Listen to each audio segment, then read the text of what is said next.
Hey loves, it's Britt, and in this video I wanted to talk about some really nice aspects to have in the composite chart or the Davison relationship chart, whichever one you prefer using.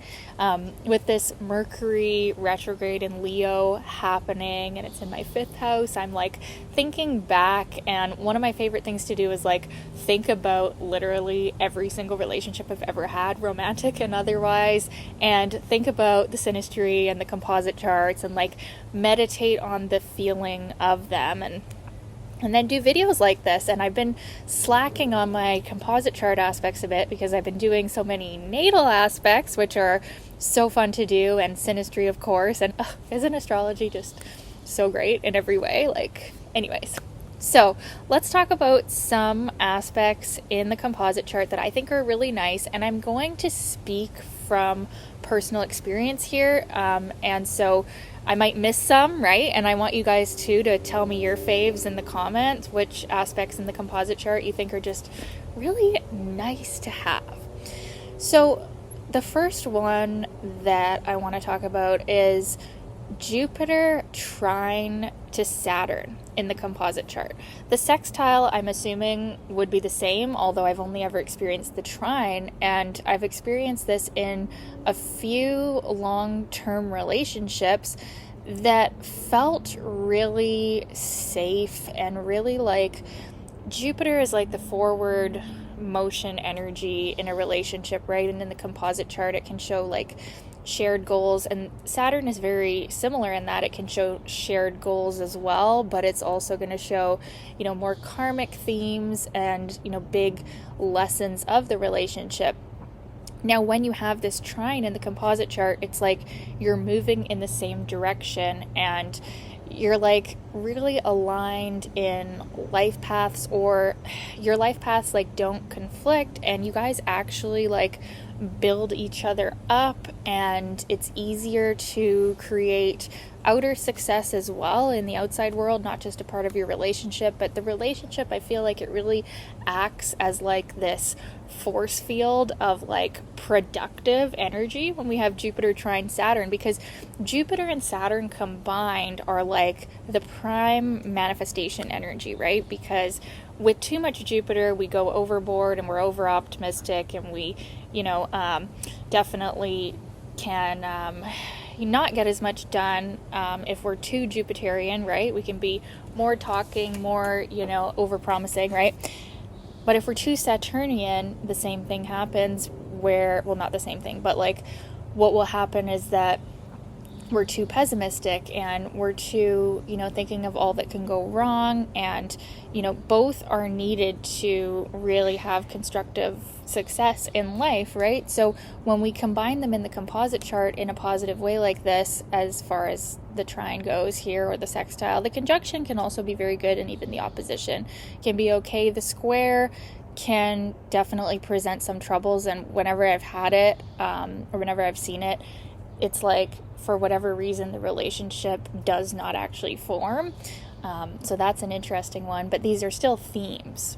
No matter what Jupiter-Saturn aspect you have, there's themes of like, where are we going? What's the combined goal here? And anyways, with the trine or the sextile, there's this real security and knowing that you're kind of moving forward on a compatible path, and you don't really get in each other's way as far as these like future goals go. And then you can even look at the houses that this trine or the sextile is taking place in, and that is also what is flowing, right? And what you're easily able to make dreams into reality. That's how I always think of Jupiter and Saturn combined in an aspect, is like dreams into reality. How are we able to do that? Because of, the manifestation energy of, you need both Jupiter and Saturn to truly like have success in life and have fulfillment. Like, you need a little bit of both, and so to have them in the composite chart in that aspect is really nice, and it's one of my favorites to see. And I do commonly see it in long-term relationships. It's a good like daddy energy to have in a relationship, where you both kind of like have each other's backs, and like you're solid and you're productive and you're yeah, you're definitely in alignment with certain life goals, and also shown by the rest of the chart, what else is being aspected. It's like you're able to kind of weather the storm when you have the trine or the sextile. You're able to, like, no matter what's going on and what crazy Pluto stuff you got going on, like, you're solid, you're there for each other. And yeah, it's really nice to see. I really enjoyed that aspect when I've had it before. The next one that I was thinking of, and I know you guys want me to do some videos on these aspects, and I'm going to get to that too. I just wanted to kind of compile a short list of ones that I think are really nice, but I will be doing separate videos on these aspects. The next one is the moon trine or sextile Venus. The conjunction, also amazing. Can't go wrong, really. Even the square or the opposition, you can't go wrong with moon Venus. It's really, really nice. But I want to talk about the trine and the sextile because these are the ones that I've personally felt and experienced the most, actually, and like the positive energy is just unmatched. You really like each other when you have the moon trine or sextile Venus in the composite chart, and your feminine energies really merge well. Like, so when I've had this in a friendship, or I think I have this with my mom actually too. I'd have to look that up, but I'm pretty sure I do.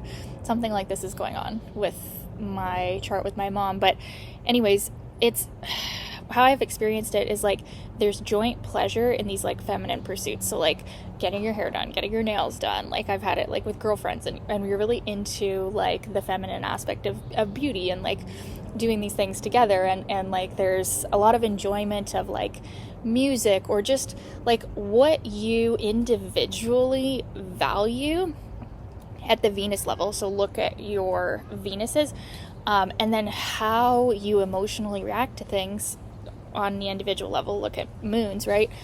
There's somehow the way that you combine in the composite chart, it is compatible. Like you're similar enough to like produce an aspect like this in the composite chart. The composite chart is kind of like the baby that you make of both of your energies combining. It's like the chart of the relationship. And when the moon is trine or sextile Venus, there's definitely a compatibility or harmony or similarity of emotional needs, but also like pleasure and enjoyment of life. So like you enjoy doing the kind of same things, and it's not hard to be together. It feels very soft, nurturing, warm, like thinking of feminine energy. Like it's just easy. It's easy to open up with each other when you have the moon trine or sextile Venus.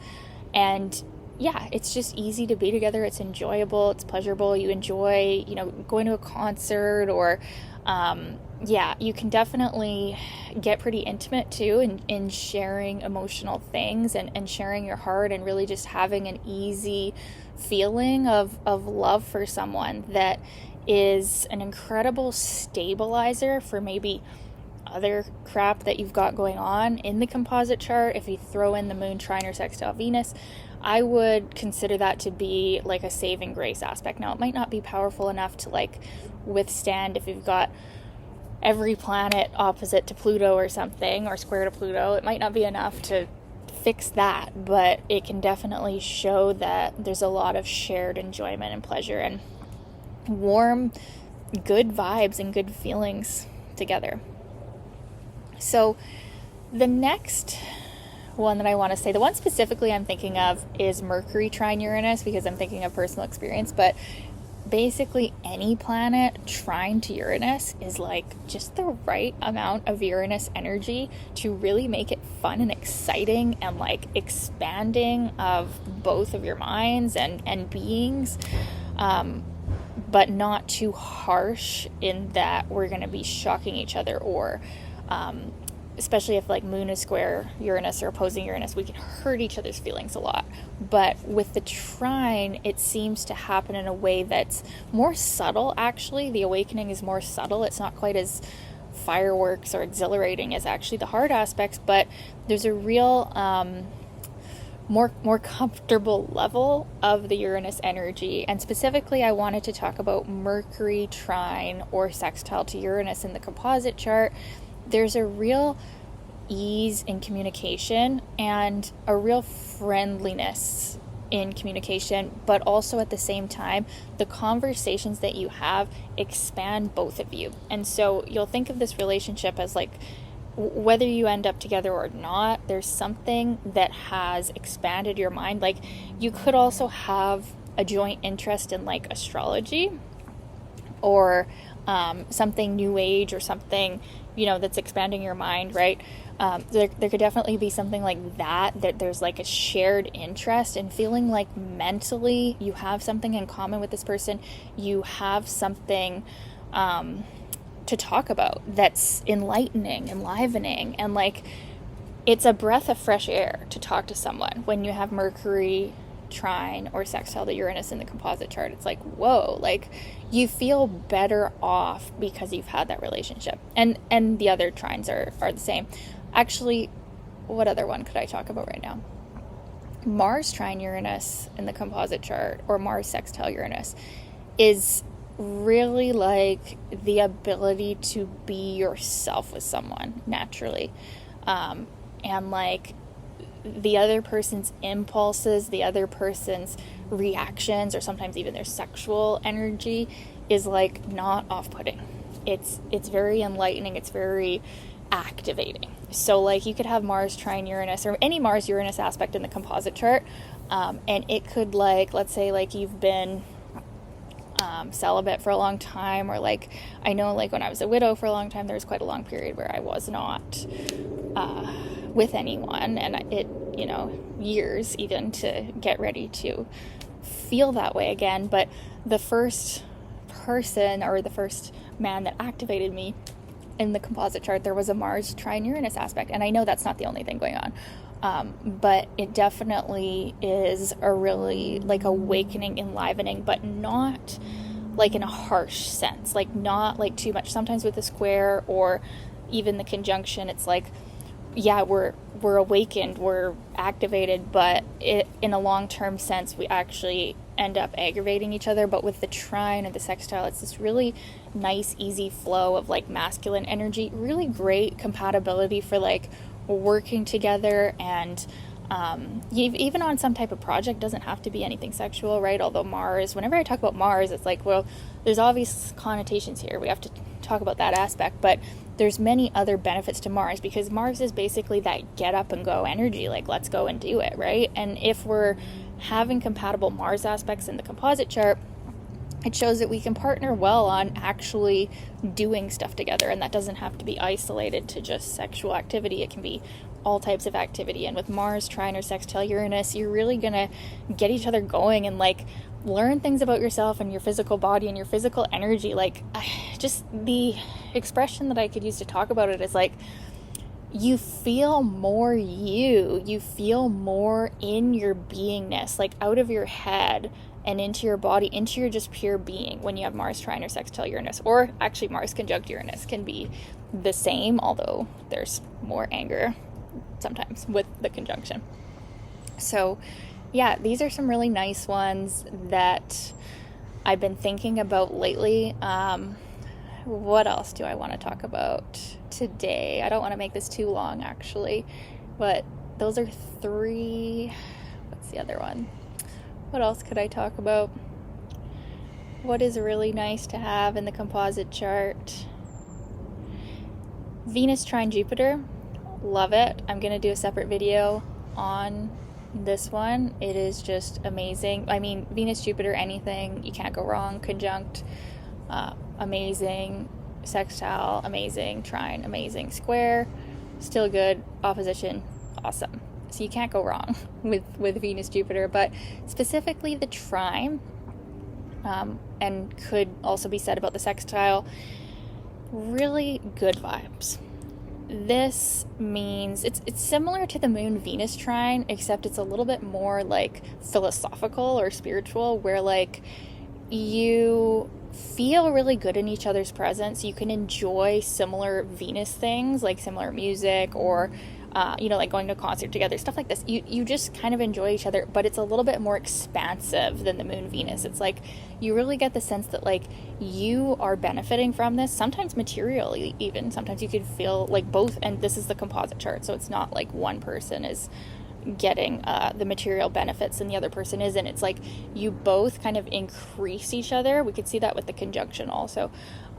You both like bring blessings and benefit to each other and abundance, and you can also like really get your inspiration back, your flow back. Like I know me as I guess you could call me a content creator, right? I mean, that's kind of a stupid word, really, I think, but yeah, like I guess that's what I am.